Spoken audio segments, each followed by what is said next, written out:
श्री सद्गुरु महाराज की जय। श्री सद्गुरु महाराज की जय। श्री सद्गुरु महाराज की जय। मंगल मूर्ति सतगुरु मिलव सर्वाधार।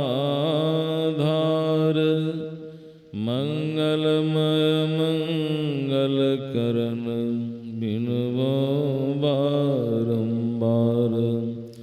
ज्ञान उदधि अरु ज्ञान घन सतगुरु शंकर रूप। नमो नमो बहुबारहि सकल सुपूजन भूप। अव्यक्त रूप में परमाराध्य संत सद्गुरु महाराज जी के परम पवित्र श्री चरणों में कोटिशः नमन। उनके ही परम पवित्र हृदय ब्रह्मर्षि संत श्री साई स्वामी जी महाराज के परम पवित्र श्री चरणों में बारंबार नमन। अपने निवास में संत मत के वर्तमान आचार्य परम पूज्य महर्षि स्वामी चतुरानंद जी महाराज के परम पवित्र श्री चरणों में बारंबार नमन। मंच पर विराजमान सर्वशक्तिमान सम्माननीय साधु महात्मागण, सम्माननीय धमधान मंडल संतमत सत्संग समिति के पदाधिकारीगण, सम्माननीय धर्म प्रेमी सज्जनों, परम आदरणीय माताओं एवं भक्तिमती बहनों, सबों को मैं अपना प्रणाम निवेदित करता हूँ। श्री सद्गुरु महाराज की जय।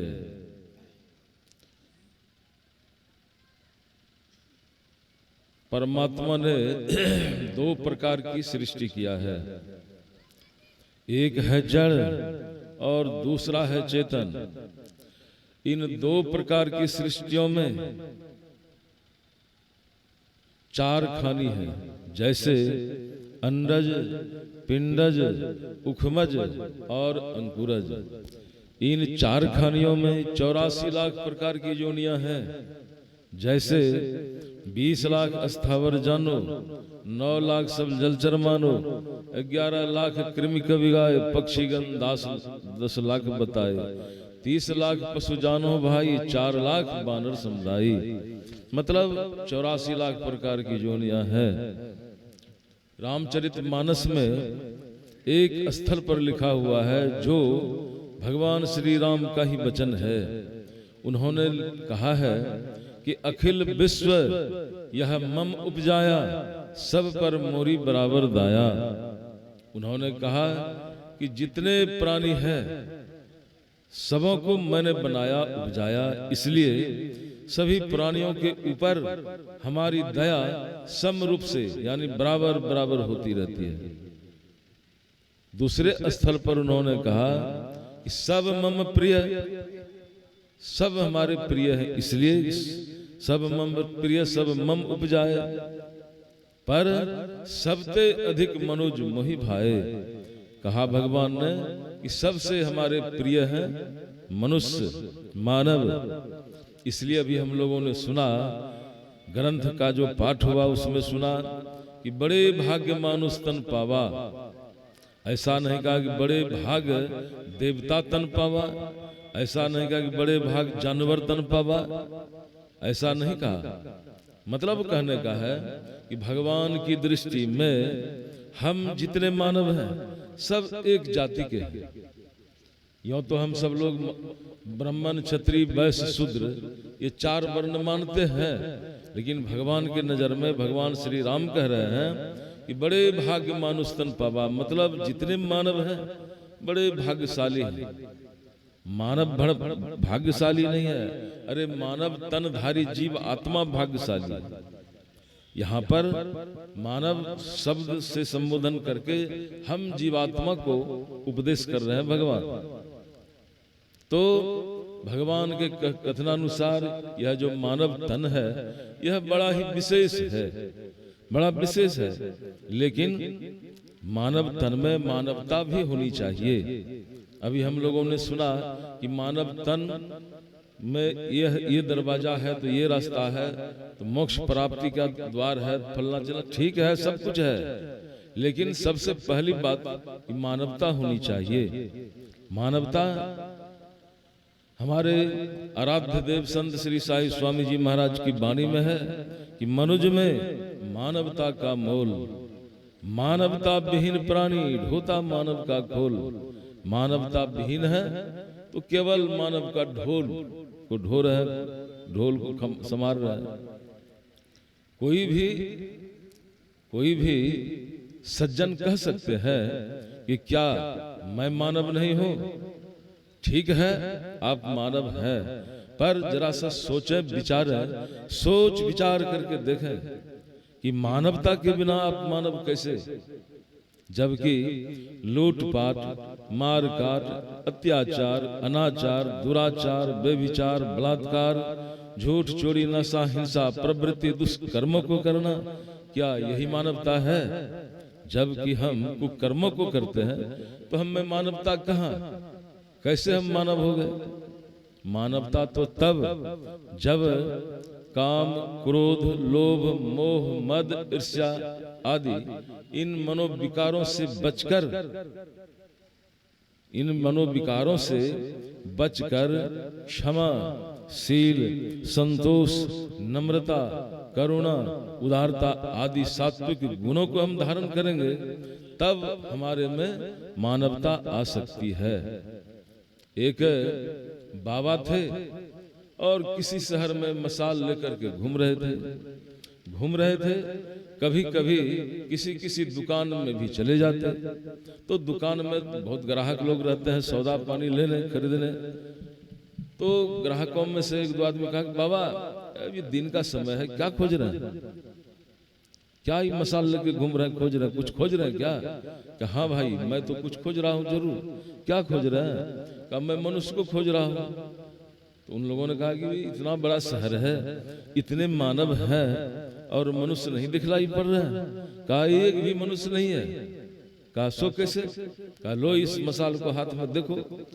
ऐसे थमा दिया और देखता है कि शहर में जितने मनुष्य हैं तो कोई गधा है, तो कोई बैल है, तो कोई घोड़ा है, तो कोई गाय है, तो कोई कुछ है, इस तरह से बिल्ली है, कुत्ता है, सियार है, आदि आदि 84 लाख प्रकार की जोनियां है। ये सारे जोनियां दिखलाई दे रहे हैं। कहा कि ऐसा क्यों? कहा ऐसा क्यों? ऐसा इसलिए कि शरीर का तो आकार प्रकार, यानी मनुष्य का शरीर तो मिला है, पर इन लोगों की वृत्ति जो है, मनोवृत्ति पाश्विक वृत्ति है।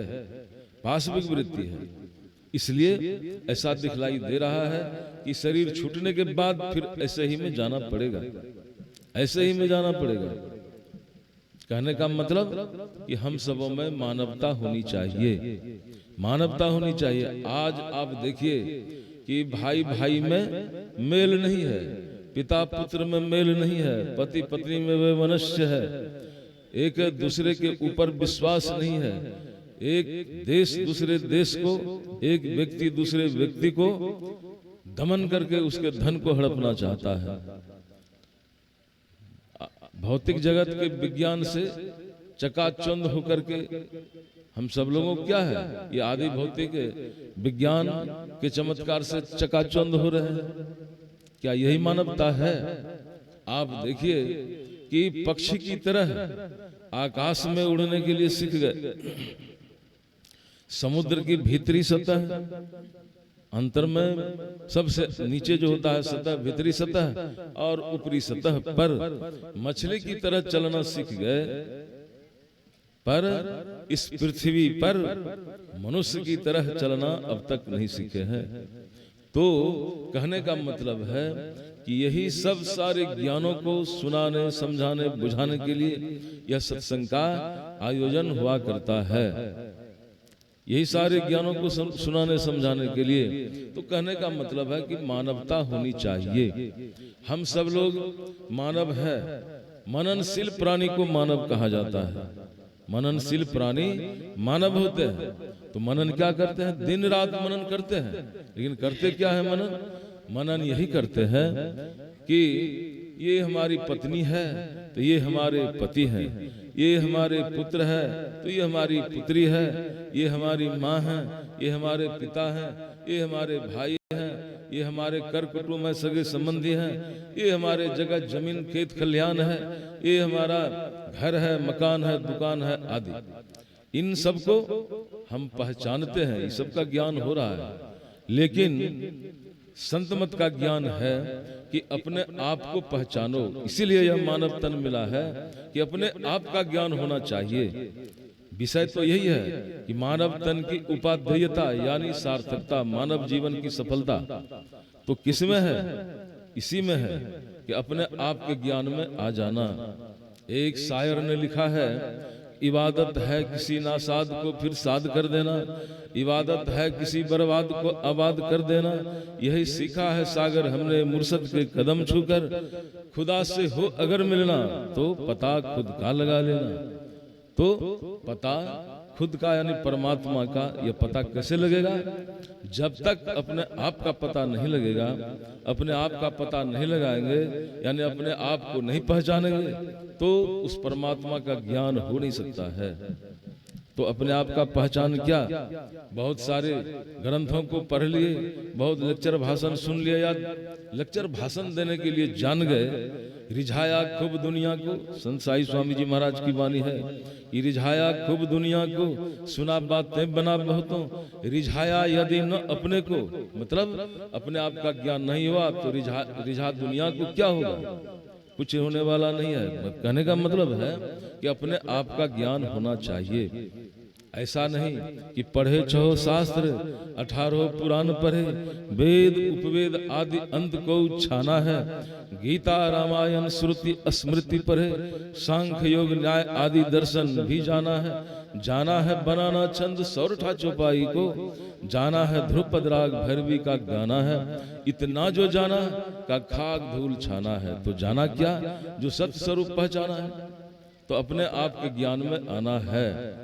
किसी फकीर ने लिखा है कि उसने बहुत बड़ी बात कर ली, उसने अपने जमाने में बहुत बड़ी बात कर ली। अपने जमाने में मतलब ये मानव जीवन के रहते उसने बहुत बड़ी बात कर ली, जिसने अपने से मुलाकात कर ली। तो अपने आप के ज्ञान में आना है। तो अपने आप के ज्ञान में आने के लिए सदगुरु महाराज की वाणी है कि गुरु जाप मानस ध्यान मानस कीजिए दृढ़ साध कर, इनका प्रथम अभ्यास कर श्रुति शुद्ध करना चाहिए। हम लोगों ने भी सुना कि मनुष्य शरीर के अंदर में यह मोक्ष का रास्ता बना हुआ है, यह मोक्ष का धाम है। तो इस धाम में यानी मोक्ष को प्राप्त करने में ये सहायक है। लेकिन करना पड़ेगा, जब करना पड़ेगा, ध्यान करना पड़ेगा। और जब ध्यान के करने से जब मन संसार की तरफ से, विषयों की तरफ से मुड़ जाएगा तो मन बिल्कुल शुद्ध हो जाएगा। मन उल्टे तो सूरत कहावे, तब दृष्टि योग्य क्रिया होगी। और जब दृष्टि योग्य क्रिया हो जाएगी तो अंधकार से हम ऊपर उठ जाएंगे, प्रकाश में, प्रकाश से शब्द में, शब्द से निशब्दम परम पदम में चले जाएंगे। इसी काम को करना है। और इस काम को करने के लिए सदगुरु महाराज ने कहा कि सदाचार का पालन आवश्यक है। आप जितने हमारे माता हैं या पिता हैं कि भाई है कि बहन है, कोई है, सदाचार ये सबसे बड़ा संबल है, सबसे बहुत बड़ी शक्ति है। जो साधना करने के रास्ते पर चलने वाले होते हैं उनके लिए उनको सदाचार पालन आवश्यक है। झूठ नहीं बोलना चाहिए, चोरी नहीं करनी चाहिए, हिंसा नहीं करनी चाहिए, बेविचार नहीं करना चाहिए और नशाओं का खाना पीना नहीं करना चाहिए। यही है सदाचार। सदाचार का पालन कीजिए, सत्संग कीजिए, ध्यान कीजिए।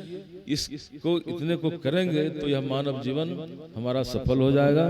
यही आप लोगों की सेवा में मैंने थोड़ा सा बतलाया। बोलिए प्रेम से श्री सदगुरु महाराज की जय।